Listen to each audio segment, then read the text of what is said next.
Online Manipur YouTube channel swing bir pamay pumnong po mukana tara moksari ya han badiyam na maru iba paw ma bide thamjege kaithel manbi gi matung da KUKI militant singna kumbi gi laingo bida nongmei kapsillakhre BOM kapsillakpadagi MOIDONGPOKPI NUPISING MEI HWNA SAOKHRE MOIDONGPOKPI khunau da kaplak pik khiba BOM kanana no Imphal East amasung West ki espacing sindok khankhre ngarang numidang pung tara taram daida KUKI militant sing nam nongchup kaithil manmei gi khubung mayum resort haina khangnaba mafam gi maning da leiba mitai gi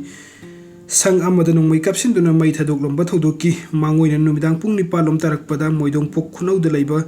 खुम्बुंग मयुम Rajen गी युमदा मपांगन कलब बोम अमा काप्सिल्लाखिबगी थौबुंगबु MOIDONGPOK खुनौगी नुपिसिंगना मै हौना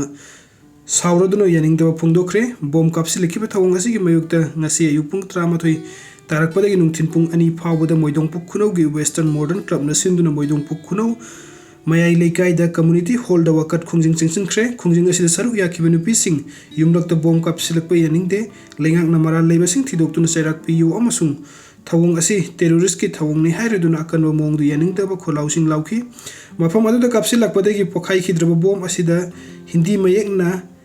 mi bi iliu amasung english ki angka mayek 66 tharambana bom asigi mapuka nano haibasi asobo hang oiri panbia badi mafam asida mapangan kalapa bom asi kapsillakraba matung nongchup kaithen manbidana hana nongmei kapsillaklaga mitai gi sang amamai thadoklam khibani aduga thodok ani sigi matung da KUKI khulai paibasingna khulngak pasingi marakta nungyai matung phawbada okthang tawduna khuthok naraba matung da ngahlep naraba ngasi ayu angan ba pung mari ga makhairom tarakpadagina pung amarum subna amuk hena nakal ani gi marakta khuthok nakhibani ngasi ayu phawbada nakal ani gi marakta khuthok narkhiba manung da Thailand pokpi gi maning thangba saruk ta leiba jangning phang haina khangnaba KUKI khul amagi yum ani sumai chakhi adubu yum sing adudi KUKI gini KUKI singna mitai da on sinduna maran thangjin ba yanaba mai thakibu oiramgani hairi ngarang numdangdagi hawraklaga ngasi ayuk phawbada thokiba thodok sing asida mari leinara mafam aduda combined security post ki personnel singna thihum bagi thabuk chathaki adu moina mungmi phami pul leikhide amoromda ngasi numidang pung 9 rom tarakpada Bishnupur district ki kum BPS ki manung chaliba khoijuman tabiga thangnana leiriba laingobi khulki mitai yum sing tamna KUKI militant singna nongmei maru tara rom kapsillakhre thodok asidagi mafam adu bungak selakliba IRB personnel singna KUKI militant sing adu maitai khurlomda sangsilakpa ngamdana ba nongmei round tram ngarom kap khi hairi IRB gi maikai degi handuna nongmei maru khara kap lubadagi KUKI militant sing gi maikai degi makhata na nongmei kapla khidre hairi loina nakarani gi marakta nongmei maru khara kap nakrabasu asuk apaniyaw khide hairi duga mathang update na Mizoram police na Myanmar macha ama lupa crore kuntra ga mari ga meta phamain ga konana fare me homdagi Manipur kanglu basen gi akan balan thorakpadagi status da Myanmar lomdagi pusilakwa makal kaya gi illegal drugs transit route oiram khibadu khanghauduna yumthang nariba Myanmar da hongdokhibadagi state adugi law enforcing agency singna leptana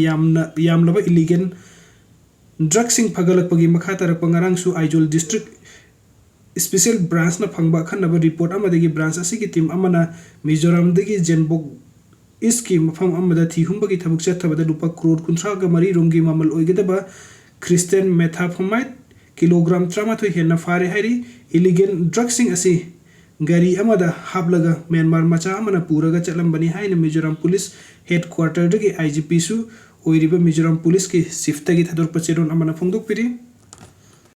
duga mathangi update asna bablu luitonggongi yum akai atoi thokhalamle ngasi nungthin pung tarit ka makhairom tarakpada kwakaithen thiam leikai de leiba human rights alert SRA gi executive director oiriba bablu luitongbomgi yum da mi khara laktuna akai atoi thokhalamle hairi pawasina haibada miyosing aduna ahan bada bablu loitongbom laibra haiduna hanglamki aduga leite haibada gi changsillaklaga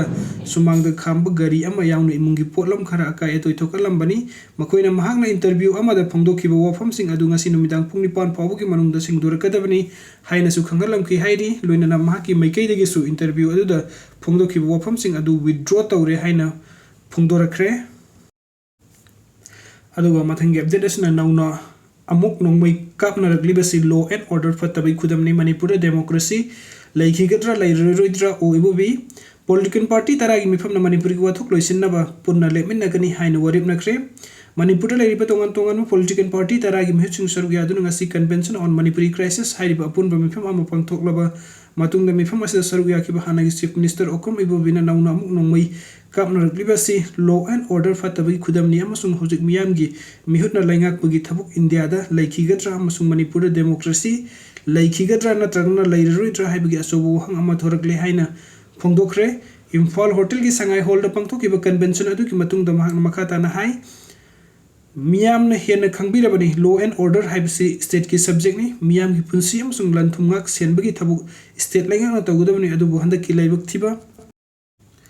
Kanglup ani gi marakta thasana daba asi kanglup kharna de mitai mutki gadawre hairi atopa kanglup kharna tongan pa administration lai gadawre hairi adu mitai na nagana na tragan kukino erbasu demand sing talakpada manipuri kai gadaba film oiraklaba de ikoina compromise to bongam loi haibas da wakal manaba political party tarana chap yung na lebli maru eriba wang na hojik thukliba irang sing asi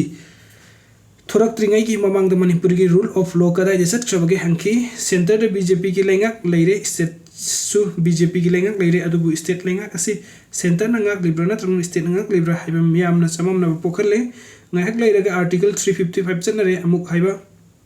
thangai seng na hairaga na home affairs ministry na article 355 ki matang da order thokpra hanglubadana thokte amuk haiba aduga Manipur na security advisor Kuldip Hablakpa unified command gi thabuk su chief minister na pugadra pudre haibaduna Manipur gi law and order gi phibam ningthi jan angak pangam jibu kari gino hanki ngarang numidang su nongchup kaithil manbida nongmei kapna ki ngasi eksu kapna ki irang da mayuma kai mai thado khiba mi sing kayam kuina relief camp da thamki gadari bano relief camp da leregli mi sing ki marung da more surasanpur kangpokpi sapar maina amadi morbungi mi sing yaw uribana makoi gi haupam satpam sing de sangbangam gadari bra hanki Manipur ki law and order ki phibam yamna phatre haibasi India ki khwaidagi wanglaba well sang Supreme Court ki chief justice phawbana haikrabani leibak as the constitution phawbada crisis oile haiki loinana Mahiro ani far hat ki bathodok adu yamna nungaite adubu ahenba security sajan duna angang ani ki punsi kanba yarambani thani helaba CBI na case ama lokhatle hairgasu thabugosi matam chana pangthok lomba yabani loinana Mahiro sing phaduna sokhan ki bathodok asi chum hak nialing de haiki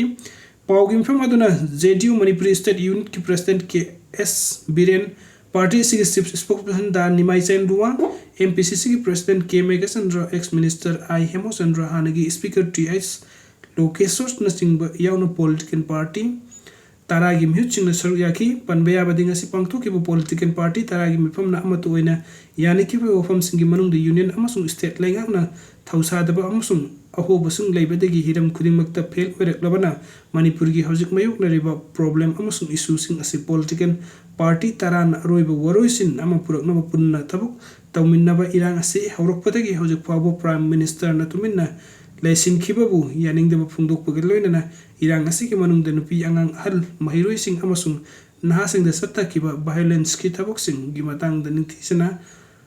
hanthaba miteng yengdana thijinggadabani political party tarana miyam ga mari leinaba issue sing gi damakta Manipur gi mafum kaya da khungjing chingchilagani haiba wafam su yauki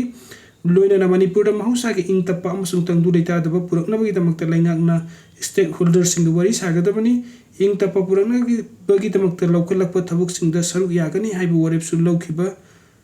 ga loina na apun bagi pangal ni haiduna Manipur gi ahong wa purakna bagi damakta political party tarana punna thabuk tawmin agani haina su lautoki video sing bibagi damakta mayam punong pomuka na tagachari ano update ki damakta online Manipur YouTube channel na simanung sibidina subscribe to them. Thank you so much.